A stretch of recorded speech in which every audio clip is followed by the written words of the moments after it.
vous avez du vrai chinois, puis nous autres, on a du pâté chinois, réchauffé. Véronique, commence pas à m'énerver, OK? J'ai déjà assez de la misère à défricher ce maudit menu du restaurant. C'est pas manger là. Ça devrait être en chinois, hein, Maman? Pour moi, c'est toute la même chose. Veux-tu que moi, j'autre? Dans ce temps-là, moi puis toi, moi, quand j'étais au secondaire, je me faisais chicaner parce que je disais moi puis toi. Vous autres, c'est même pas dans votre vocabulaire. Moi, je vais le dire, ça. Oui, il va le dire si ça me tente. Moi, je pense que je vais les enlever. Là. Moi, ça me bug. Maman, j'ai faim. Peux-tu me faire un sandwich? Non, maman est occupée. Attends pour souper. Oh, j'ai faim tout de suite. Jules. Véronique qui a volé sa place. Hey, c'est mon spot, ça. Oh, j'ai faim. Il y a du pâté chinois dans le fridge, and it's just for you.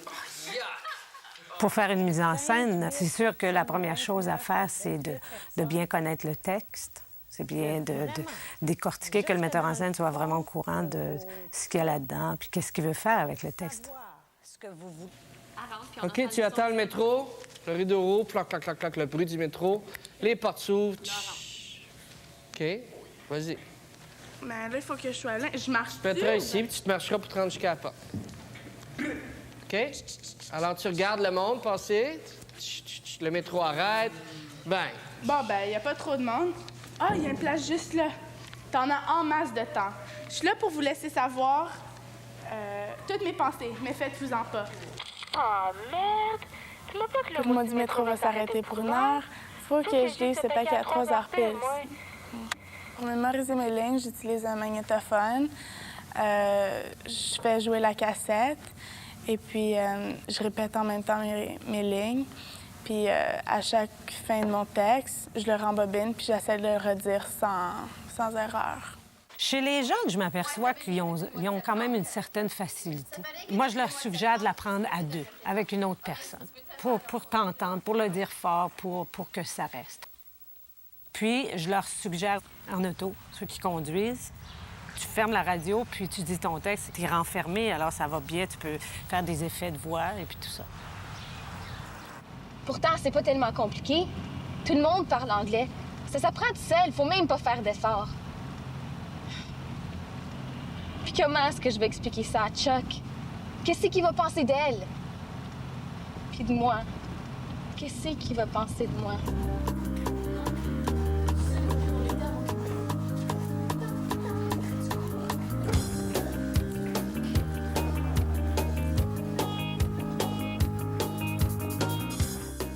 Oui, vous me direz, mais...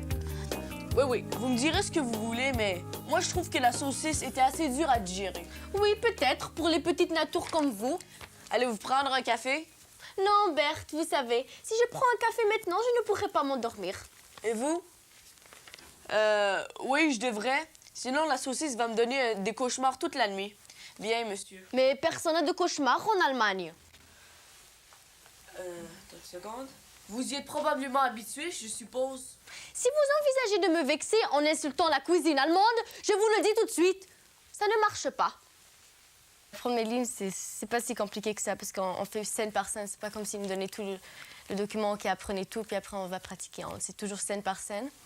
Puis on lit une scène, je la lis quand je la lis, j'essaie de mémoriser un peu. Puis après, à la fin, c'est surtout en répétant. Si jamais une ligne, je lis 10 fois, non. C'est plus toujours en répétant la même ligne et tout. Travaillant avec l'accent et tout.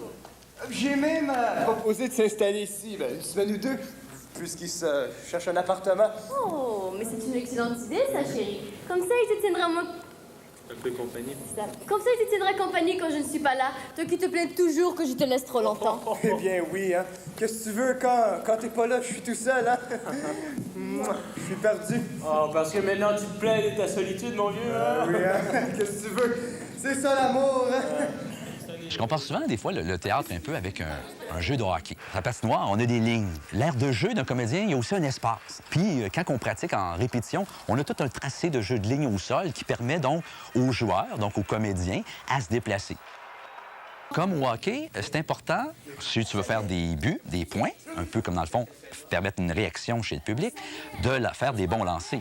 Dans le fond, un comédien, comédienne, ce qu'il doit faire aussi, c'est ce que j'appelle lancer les répliques et correctement. Un peu comme au hockey, il faut lancer la rondelle correctement pour être bien intercepté. En somme, la rondelle, c'est un peu comme les répliques qu'on se lance. Recommence, Badri. Recommence ta scène. Sarah, guide un peu, comme des fois, si Badri, ça ne rappelle pas, Badri, n'hésite pas à juste redemander où est-ce que je vais à ce moment-là pour guider, OK? Puis après ça, une fois que tu vas connaître ton déplacement, moi, je vais embarquer sur la scène et là, on va faire un peu comme on a fait cette semaine. Avec les nouveaux déplacements, on va travailler sur le geste. Excellent. Rideau, on replace le métro. Vite, vite, vite, vite. Faut que tu dans le métro. T'es-tu à la prochaine? Oui. Oui. Au départ, c'est sûr qu'on apprend à lire les textes, à revoir, puis à rentrer un peu plus dans les personnages. Qu'est-ce que tu recherches? Pourquoi tu es là? Pourquoi ta ligne est là? Pourquoi dans ce bout de scène-là? Quelle est l'importance? Surtout, je ne kiffe pas, parce que les autres, ils comprennent pas ce que je pense. OK. Pas fais-toi-en pas, tu vas à la place, c'est fais-toi-en pas, tu vas être correct. Pourquoi tu dis ça, ma belle? Tu vas être correct, pourquoi? Pas parce qu'il y a une place, tu vas être correct parce que tu as ton paquet à livrer. OK. Fait qu'autrement dit, inquiète-toi pas, le métro est là, tu vas être correct. OK, fait comme, je vais avoir mon...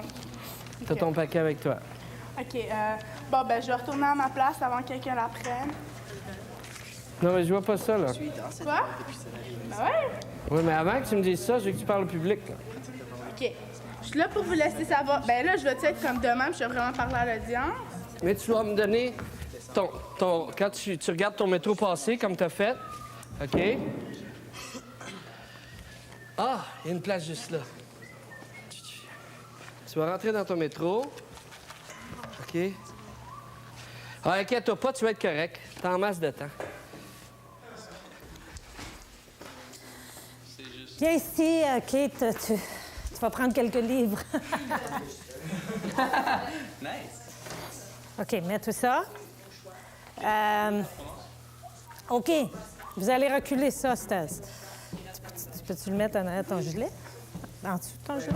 Oui.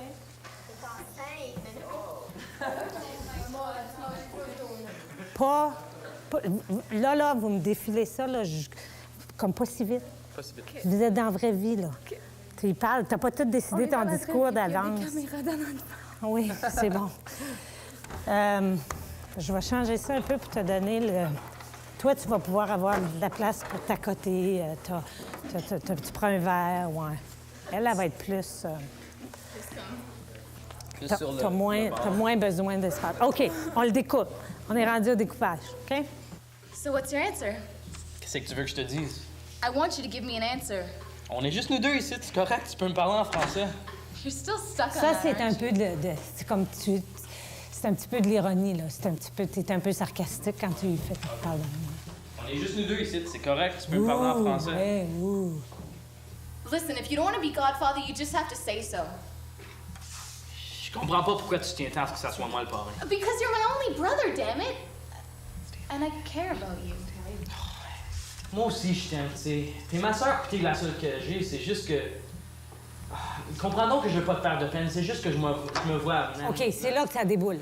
OK, Marc-André, essaie de... Après qu'elle t'a dit que t'es you're my only brother, là, c'est ça? OK, essaie d'aller vers un contact. T'essayes un contact, Marc-André, mais tu ne vas pas jusqu'au bout. Prends sa main. Prends sa main, puis tu sais, comme, fais juste... C'est pas dur, on peut se toucher, là. Pas trop. Moi aussi, je t'aime, tu sais. T'es ma sœur, puis t'es la seule que j'ai. Ça, c'est cute. Ça, c'est drôle. C'est pas chargé de drame, ça. Oui, je voulais dire aussi que, mettons, quand tu vas déplacer aussi, bien ça, c'est pour toutes vous autres, mouvement rapide. C'est comme, par exemple, quand tu es ici, à un moment donné, puis tu dois t'en aller, comme, tu prends ton sac. Bon, et puis, c'est comme plus rapide que juste marcher comme normalement, OK, pour garder un rythme plus rapide de la pièce. Ça va? OK. Un détail en passant, chérie. Je te présente mon vieil ami du secondaire, Robert Castet. Sourire tout le temps. Ah, bonjour, monsieur. Regarde le sourire. Oui, de Sudbury. Très content. Regardez, J'ai trois très débarqué contents. ici à l'improviste chez Bernard, qui est un vieil ami d'enfance. Puis, il me disait qu'il t'attendait pour d'une minute à l'autre que tu débarquais de l'avion. Il est tellement secret. Pierre, OK, on va juste recommencer. C'est beau. Quand tu la regardes, vire-toi vers Il est tellement secret. Puis prends le temps de le taquiner, de l'amuser. Puis avec le gros sourire, juste cette réplique-là, on reprend. OK? On va être en arrière. Lui va être là, il va faire son petit show de rap. Puis toi, t'es juste en arrière-plan, puis tu le regardes. Petit truc. OK? 1, 2, 3, on se considère comme des rois. 4, 5, 6, je m'en fous des flics, on se les nique. 7, 8, 9, on n'a pas besoin des bœufs. Mais j'en respecte, c'est ma mère. Comment puis-je l'oublier? Celle qui m'a élevé, éduqué, pris dans ses bras et su m'aimer. Bourré d'hypocrites dans la business de rap et ce monde perfide, tout le monde aspire à la même chose. Ils veulent mourir pour cette chose. Il écrivait ses propres paroles. Des paroles qui reflètent les gens d'ici. Je crois vraiment que un personnage doit être réel pour qu'on le croie. Surtout quand on prend des textes comme ça qui ont été écrits par des jeunes. Ils ont déjà eux-mêmes comme outil de départ qu'il faut qu'ils découvrent. Alors de prendre à partir d'eux-mêmes quelque chose. Qu'est-ce qu'il y a dans leur personnalité, dans leur façon d'être de tous les jours qui peut être utile à ce personnage? OK, tu joues un noir. Parfait, t'es noir. Mais t'as pas le langage de ce que l'auteur voulait. Comment on réagit dans le métro, comment on se tient dans le métro. Bon, on va aller dans le métro voir du monde. On va les observer, comment ils sont les gens. C'est une bonne expérience pour pas seulement moi, mais tout le monde aussi, parce que ayant les costumes, ça nous a sorti un peu de notre personnalité habituelle et c'était comme un masque. Alors, on était un peu embarrassés de faire ça parce qu'on avait les costumes. La raison pour laquelle on est allé passer une journée dans le métro, c'était pour que les jeunes puissent se rendre compte à quel point on observe les gens, puis les gens nous observent. Ce qui se passe dans la tête des gens quand ils nous regardent, quand ils voient la différence. Donc, c'est pour ça qu'on les avait habillés de la sorte. Il y en avait qui étaient un petit peu plus rocker que d'autres qui avaient l'air un petit peu plus tough, ou c'était vraiment pour qu'ils puissent voir la réaction des gens. Eux aussi, quand ils seront dans le métro, sur scène, doivent regarder les punks qui rentrent puis avoir une réaction dans leur visage. Puis même dans le métro, on en a vu toutes les sortes, nous autres mêmes, cette journée-là. Alors je pense qu'ils ont pu le pratiquer eux autres aussi. Fait que c'était pas mal le but de la journée. Je travaille beaucoup à partir de la personne. Dépendant de si la personne est très physique, on va aller chercher à partir d'exercices plus physiques pour arriver à atteindre des choses dans le personnage. Une chose, c'est d'arriver à leur permettre de fermer le mental, parce qu'ils sont toujours en train de se juger. Puis c'est plus le personnage qui est là. Je sais pas, il y a des scènes que j'ai vraiment des problèmes avec, là, mais ça va se régler. Tel que mon monologue. Parce que c'est juste un gros bloc de texte, puis j'ai pas de déplacement parce que j'ai toute seule sur la scène. Alors je suis juste debout là, ben pas à dire mon texte, mais je suis pas vraiment à l'aise avec encore. Là, tu dis « Oh, mon Dieu, madame, bonjour. » Oh, so, comme je paye attention à eux. Oui, oui, ben oui. OK. Oui. Puis après, oui. OK. Ça va? Oui. Tu as besoin de le refaire? Non. C'est bon. Prochaine. I can't believe she just did that. Devant Chuck! J'ai jamais eu si honte de ma vie. Plus j'y pense, plus j'y haïs à face. La vache! C'est bien de sa faute du tout si elle sait pas parler un mot du mot d'anglais. Ça fait 20 ans qu'elle récite. 20 ans!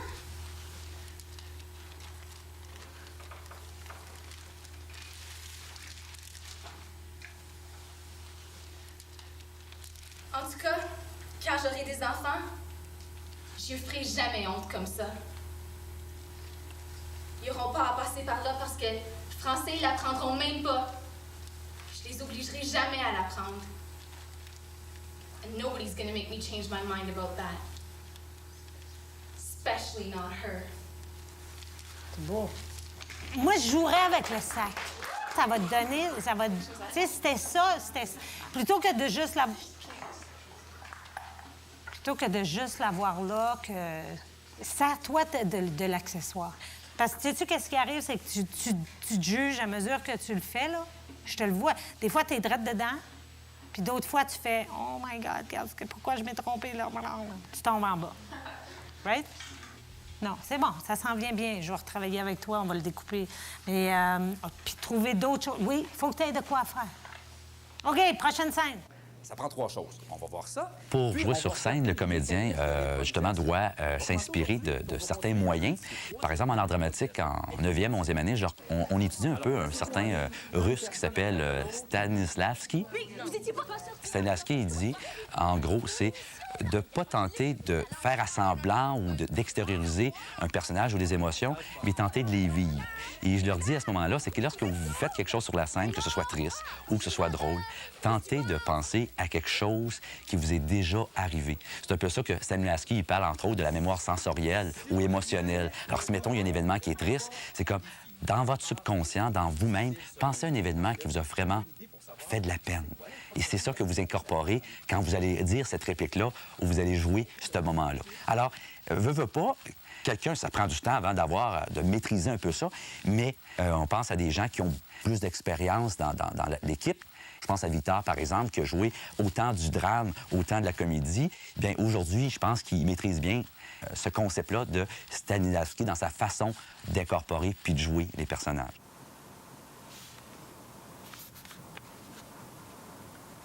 Présentement, je fais application pour l'université. Je planifie aller en théâtre.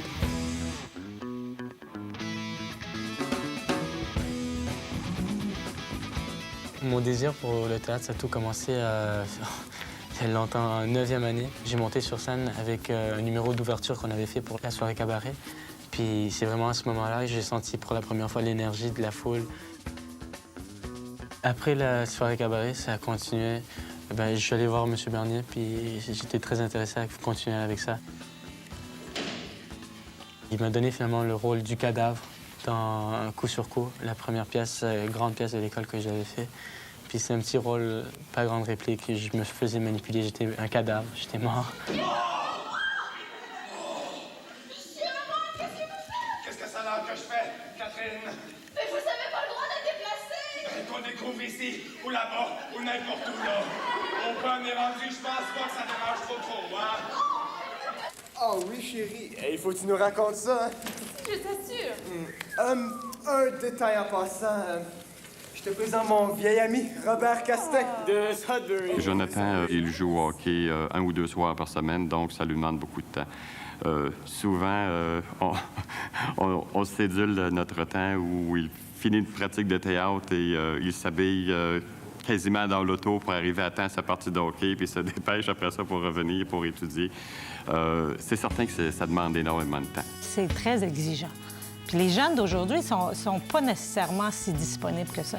Ça a des emplois, ils ont des semaines incroyables, ils ont des responsabilités, ils ont leurs devoirs, ils ont tout ça. Faire partie de la troupe, on parle d'un engagement si on le fait en termes d'heures, c'est comme 300 heures de répétition. Alors, ça demande d'avoir le temps pour le faire. Puis souvent, j'ai des personnes qui sont talentueuses. Il y a des personnes qui pourraient faire partie de la troupe, qui voudraient, mais qu'ils ont un travail, ne peuvent pas se permettre de manquer.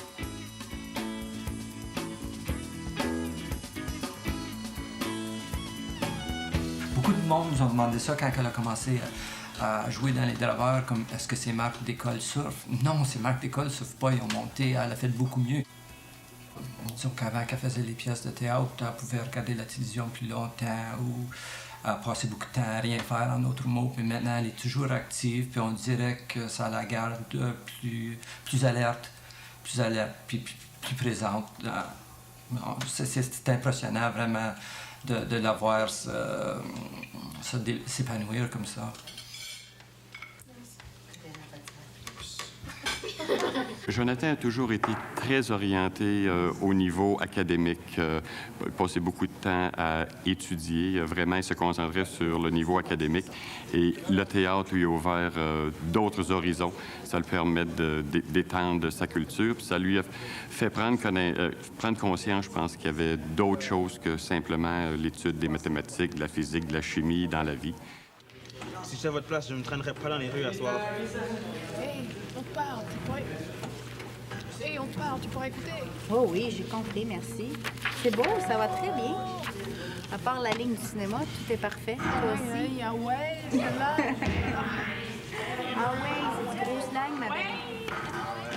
La raison pour laquelle je fais du théâtre, c'est juste que j'aime bien tout ce qui est artistique sans trop être passionnée.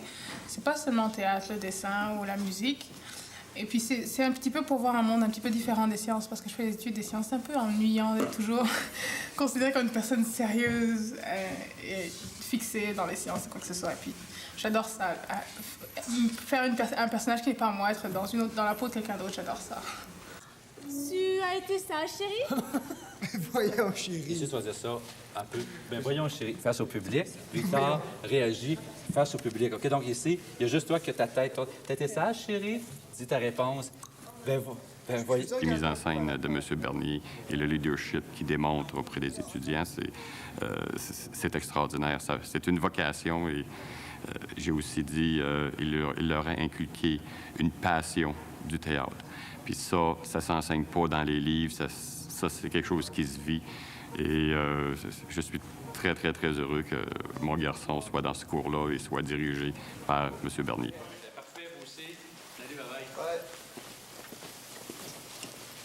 C'est assez neutre, mais pas blanc. Mais ça, quoi qu'on peut les peinturer. On peut si on n'a pas besoin. Si espadrilles en canevas noir.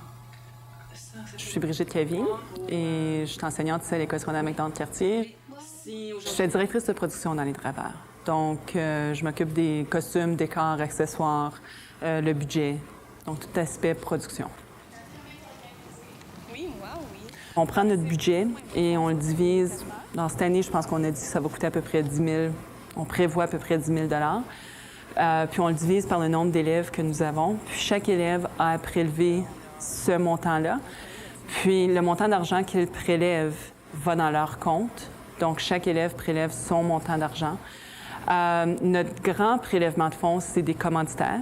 On a du monde, comme nos élèves envoient, ils vont voir des entreprises et ils demandent d'avoir cette entreprise-là qui va les commanditer.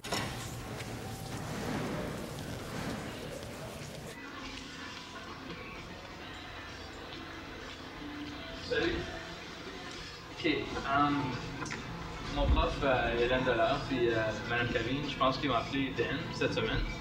Puis c'est qu'on filme le show par osmose pour la troupe de théâtre des Draveurs. Puis on a une scène où que tous les jeunes ils ont des sous de taekwondo, puis font une scène de taekwondo. Puis je pense qu'il y a un cours qui est offert ici. Moi, j'ai tué.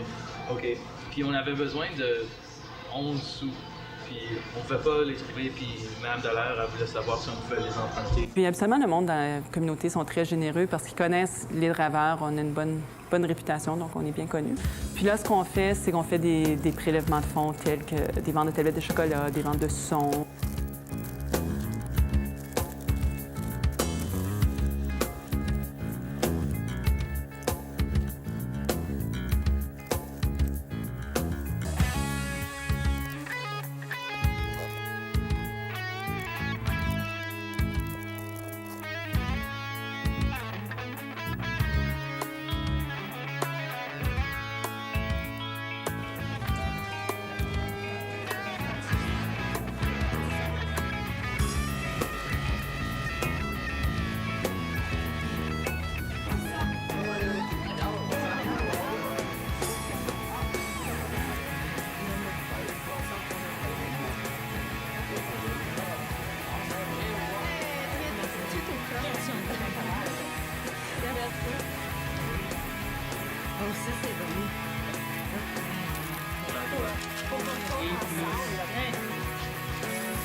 C'est drôle que c'est nuit.